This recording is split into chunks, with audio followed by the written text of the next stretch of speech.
Sa pagpapatuloy ng aking ika-third episode, Walking Adventure, pabalik sa aking dating dinadaanan sa aking hometown, ay narito ang ilang pasilip sa mga kaganapan. Ito yung dating daanan ay natumbok yung tinirikan ng bahay. Ayun o, may kalsada na dito. Delikado to. Halimbawa ay hindi ka nakatingin sa dinadaanan at napadikit ka diyan, tusok talaga. Bakal na pala rin. Dati hanging bridge lang. Tama. Barangay dito nga rin. Ayun o, dati hanging bridge na rin. Maraming naliligo dyan sa ilog. Pero ay Alitao River. Yan. Alitao River.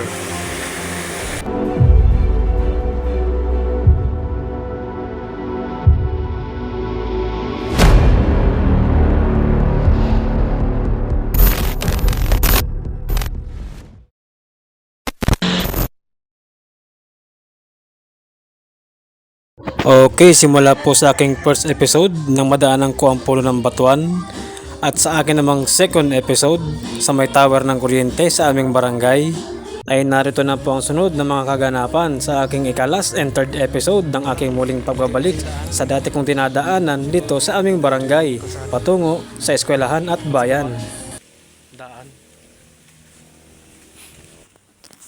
Sa katunayan po ay isang dekada na akong hindi nakadaan sa lugar na ito.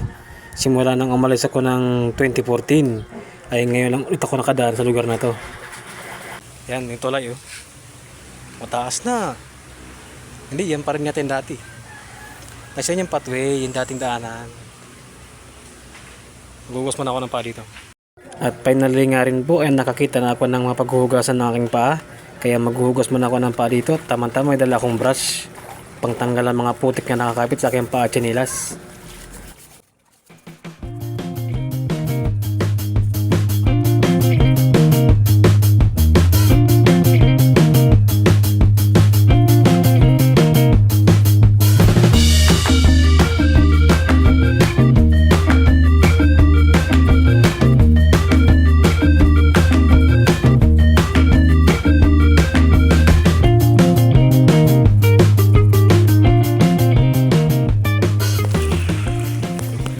Kagandahan ng madalang brush, malinis ang paa. Ang galing ko sa putik eh. Yan. Malinis na. Yeah. At ako itutuloy na doon sa papuntang Eta Subdivision. Ganiri yung daan dati. Patway laang. Nung kami na kabataan pa nag-aaral pa hanggang high school. 2011. Tapos dyan sa dulo ay diyan kalsada na ulit kasi yung bypass doon dinaan sa kabila yung Pantumarket Road ay natumbok nga yung bahay oh. Ito pa rin ba yung bahay dati? Ayan o ang galing oh. Ayan o ito yung dating daanan ay natumbok yung tinirikan ng bahay. Ito pa rin bago no. Yo, marami ng kalsada dito. Ayun o, may kalsada na dito. Dati niyugan lang. Oo, niyugan to dati. Ngayon ay kalsada na, may espalto pa. Tayo sa kabila. Papunta rin ng Bagyo. Parang may Bagyo saka dun sa Bali, tatawirin ko lang muna itong kalsadang ito upang makadiretso ako dun sa karugtong na pathway nitong aking nilalakaran.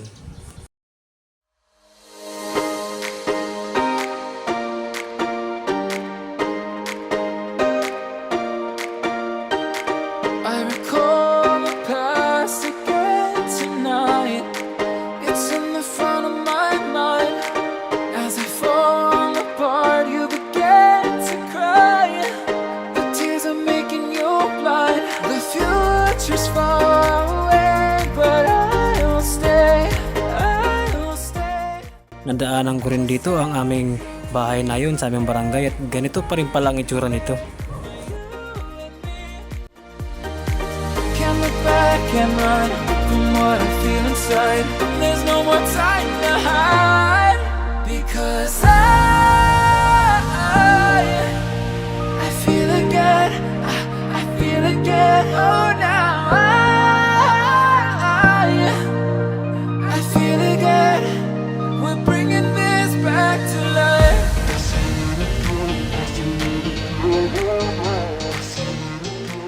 Ito may mga bahay na rin. Ito yung tulay. Yan o. Tulay.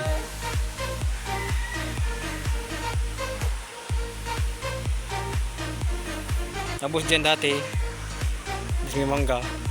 Dyan yung ano, yung tulay na kawayan, lagi nasisira. Kaya buti nakapag-request ng tulay na bato. Yan, hanggang ngayon nagagamit pa ng tao, pero putol na pala dito. Delikado to. Halimbawa ay hindi ka nakatingin sa dinadaan na padikit ka diyan, tusok talaga. Yung footbridge na simentado. Maganda-ganda at pang matagalan. Pero ari umuuga ayo. Pag ginundo mo, umuuga. Okay din. Ito yung ano, putik sa tulay.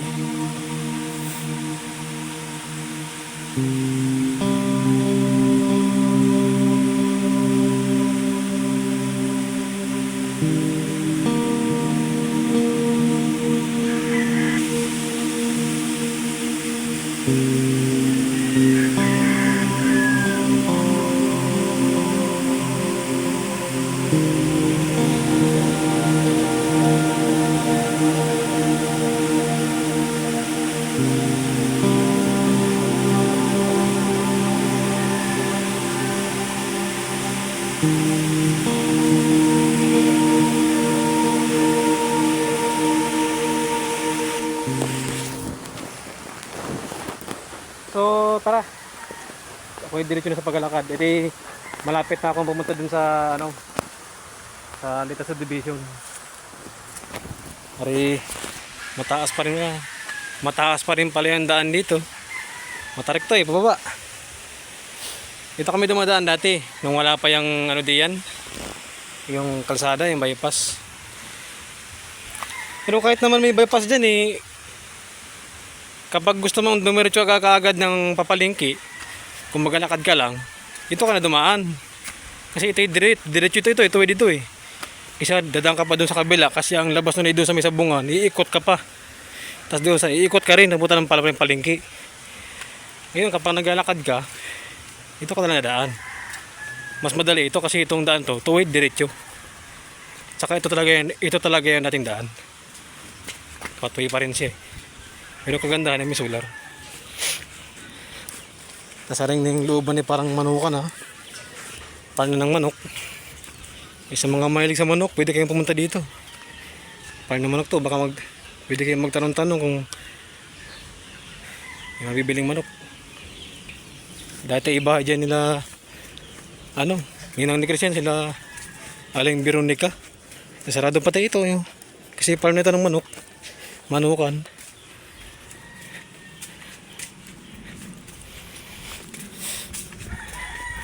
Ito yung suha na sinasabi ko, yung pomelo. Ayun Iyan mas kilala ng tao na suha. Pomelo. Ayun. Ang tawag ko rin naman namin dito, yung iba dyan ay lukban. O yung mga taga rito sa Tayabas, sa probinsya. Yung iba ang tawag dyan ay lukban, suha. Pero karaniwan suha. Tapos may patuloy din dyan dati. Ay dito, kahit paano, wala masyado nagbago. Ganun pa rin. Patuloy pa rin ito. Maliban lang dito, bago itong patuloy ito. Kasi luma na rin. O kabukab na rin. Palayan pa rin ito. Doon yung bahay ng mga madre. Kumbenta ng mga madre. Malaki na yung puno doon. Dati maliit lang yan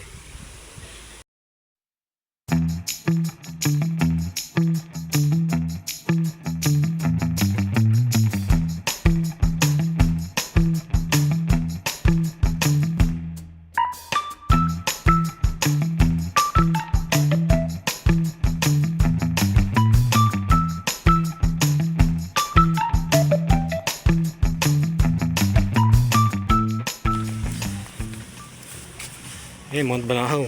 Kita pa rin dito. May bahay na maganda diyan. Ay, iba na rin pala yung daan dito. Hindi na sa kabila. Iba na yung daan yun.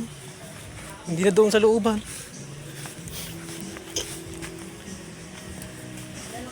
Iba na yung daan. May bahay na sa looban. Dito na din daan sa kabila sa ano, gilid. Kasi doon sa looban ng dating daanan, yung may bahay na yan. Nilipat ano? Nilipat ba? Ayan oh. Yan yung dating daanan. Punta sa looban. As dari yung dating bahay ng kapitan dito. Yung may babuyan na yan. May piggery pa rin yan. Gumagana pa rin yata yan.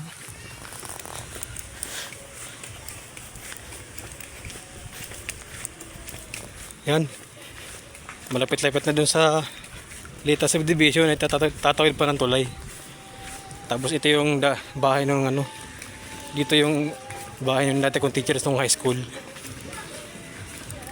Yan. Ano yan, mga tiles? Nasa bangbang yung mga tiles. Binababad. Eh, nakamarinig. Oops. Ayan, may bahay na rin pala dito. Dati walang bahay diyan. Oh, parang maganda na yung tulay dito. Simentado na rin. Dati hanging bridge. Ito yung ano, yan pa rin. Yan pa rin yung waiting shed. Ayun oh. Ayun na, marami ng bahay diyan pagtawid ng ilog. Kasi iba na yan, Lita Subdivision na yan. Mas pinalapad pala yung daanan dito, dati ito luma oh. Oh, ang galing. Oh, ang galing. Bakal na pala rin. Dati hanging bridge lang. Tama. Barangay Lita nga rin. Ayun no, dati hanging bridge na rin. Maraming naliligo dyan sa ilog. Pero ano, Alitao River. Yan. Alitao River. Kapag bumaba dito yung ano, mataas din ang tubig. Maano rin siya. Oh, ganda oh. Ba? Malakarin pa dito. Marimano na. Marami ng bahay dito. Hindi ka naglalakad.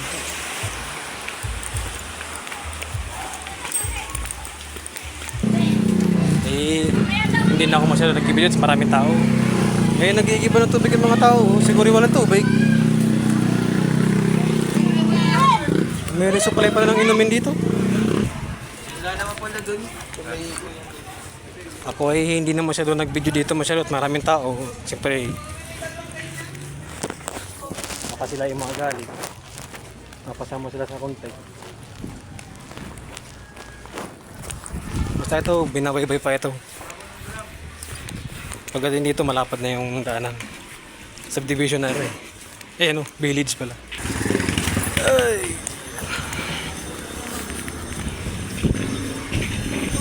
Tapos dun sa dulo, kalsada na.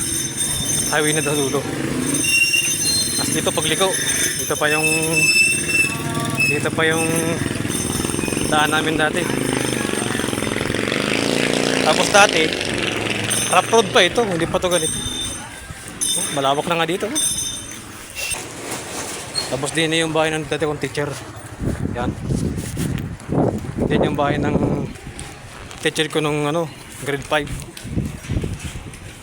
Limot ko nga lang ang pangalan, basta yun ay nag-retired na kasi.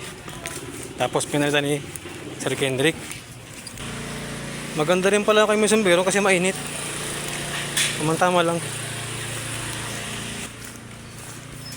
Tapos di na yung bahay ng kaklase ko dati, sila Sandra. Yan. Kaso parang iba na, no? Ari yung palooban na punta sa kumbenta ng mga madre. Ay, iba na ari. Wala na pala sila Sandra diyan. Tibag-tibag na yung bahay. Yan, dati ay rough road. Hindi pa ito sementado, tapos tabing ilog na. Ang Litao River. Tapos rin may bahay na rin. Wala pa yan, masukal pa yan dati. Damuhan yan. May bahay na yan. Ay titignan ko kung may daan pa dito ng Eskinita, palooban. Patawid dun sa may tapat ng school, elementary, text 3. Yung aming pinag-aralan nung kami elementary. Mga kapatid. Wari ko may daan pa. Saan kaya yung daan dito? Mayroon pa kaya dito?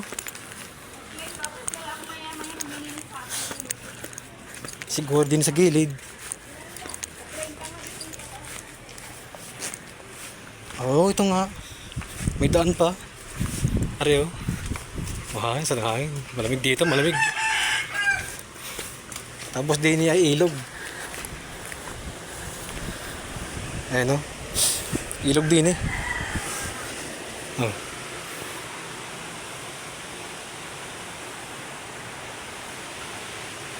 Ilog yan, laki ng baha dito eh. Tapos ari daanan. Ay, babay-bayarin ko lang ari.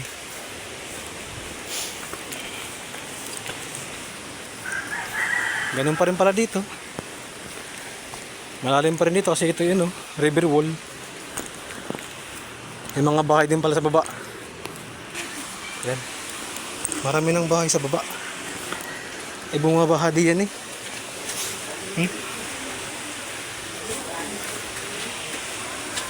Ba't yun eh may bahay din doon Yanong sikip pala na. Yanong kitid pala ng daan dito. Palabasan. Sabagay dati ganito. Sabagay dati ganun pa rin na rin. Sa rin kabila. Pare sa simbahan lupa ng simbahan. Sa kabila.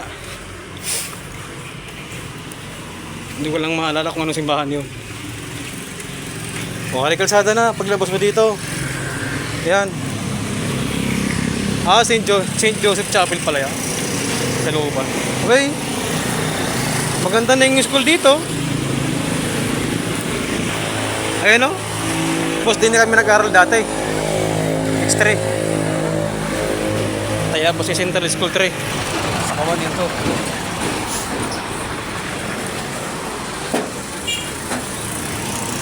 Yan. Diyan kami nag-aaral dati. Yung school. Okay, ako yung nasa bayan Ako ay mamamalingkin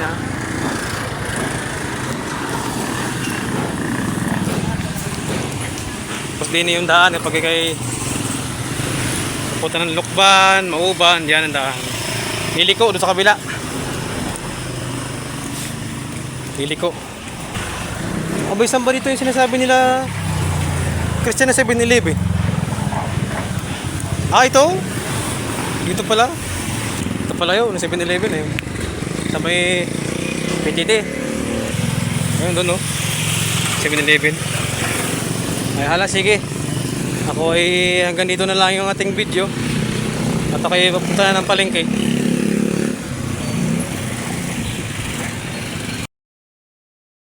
At ang tinanggal nga po pala ng ating paglalakad ay inabot ako ng 1 oras mahigit sa aking paglalakad doon mula sa aming binahayan doon sa aming barangay papunta ng bayan.